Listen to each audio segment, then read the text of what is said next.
दोस्तों यह कहानी एक अमीर सेठ की जो बहुत ही अमीर है। दोस्तों आपसे गुजारिश है कहानी को पूरा सुनिएगा, बहुत ही जबरदस्त कहानी है। एक युवक ने शादी के कुछ साल बाद पिता से कहा कि वह विदेश जाकर व्यापार करना चाहता है। पिता ने उसको मंजूरी दे दी। युवक अपने माँ बाप और गर्भवती पत्नी को छोड़कर व्यापार करने विदेश चला गया।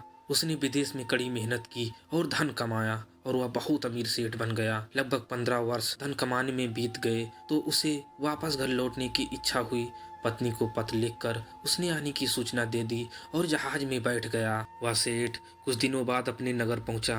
नगर के एक चौराहे पर ही उसने देखा कि एक व्यक्ति एक बोर्ड के साथ खड़ा था। उस बोर्ड पर वह लिख रहा था कि 20 कीमती ज्ञान के सूत्र। सेठ ने उस व्यक्ति के पास जाकर पता किया तो उसने बताया कि मैं 20 कीमती ज्ञान के सूत्र बेच रहा हूँ। तो सेठ बोला, ठीक है, एक सूत्र मुझे भी दे दो। वह आदमी बोला, मेरे हर ज्ञान सूत्र की कीमत 100 स्वर्ण मुद्राएं हैं। सेठ को यह सौदा महंगा तो लगा, लेकिन उसने एक ज्ञान सूत्र खरीद लिया। उस व्यक्ति ने सेठ को ज्ञान सूत्र दे दिया कि कोई भी कार्य करने से पहले 2 मिनट रुककर सोच लेना। सेठ ने वह सूत्र अपनी डायरी में लिख लिया। सेठ को अपने घर पहुंचते पहुंचते रात हो गई। सेठ ने सोचा, इतने सालों बाद लौटा हूं तो क्यों न सीधे पत्नी के पास पहुंचकर उसे सरप्राइज दूं।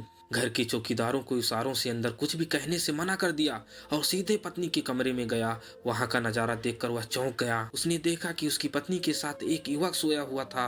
यह देख सेठ गुस्से से आग बबूला हो गया। वह सोचने लगा कि मैं परदेश में उसकी चिंता करता रहा और यह अन्य पुरुष के साथ सो रही है। आज मैं इन दोनों को जिंदा नहीं छोड़ूंगा।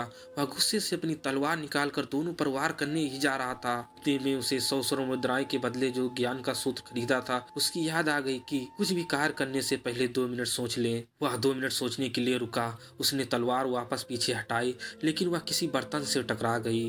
बर्तन के गिरने की आवाज से पत्नी की नींद खुल गई। आंख खोलते ही उसने अपने पति को सामने खड़ा देखा तो वह बहुत खुश हो गई और बोली, आपके बिना जीवन सूना सूना था। इंतजार में इतने वर्ष कैसे बीत गए पता ही नहीं चला। पत्नी ने इतना बोलकर पास सोए हुए युवक को उठाते हुए बोली, बेटा उठ जा, तेरे पिताजी आए हैं। युवक उठकर जैसे ही पिता को प्रणाम करने झुका तो उसके माथे की पगड़ी सेठ के पैरों में गिर गई। उसके लंबे लंबे बाल बिखर गए। सेठ की पत्नी ने कहा, यह आपकी बेटी है, इसके सम्मान को कोई आंच ना आए, इसलिए मैंने इसे बचपन से ही पुत्र के समान पालन पोषण और संस्कार दिए हैं। यह सुनकर सेठ की आंखों से आंसू की धारा बह निकली। उसने अपनी पत्नी को और बेटी को गले लगा लिया और सोचने लगा कि यदि आज मैंने उस ज्ञान सूत्र पर अमल नहीं किया होता तो आवेश में आकर कितना अनर्थ हो जाता। मेरे हाथों से मेरा ही निर्दोष परिवार खत्म हो जाता। दोस्तों इस कहानी से यही शिक्षा मिलती है कि जल्दबाजी में आकर कोई निर्णय न लें, क्योंकि जब हम आवेश में होते हैं तो हमें अच्छे बुरे का ख्याल नहीं रहता। इसलिए गुस्सा होने की स्थिति में कोई भी निर्णय न लें। कुछ देर रुकें और दिमाग ठंडा होने दें और फिर सोचें कि क्या सही क्या गलत है, फिर आगे काम करें। धन्यवाद दोस्तों।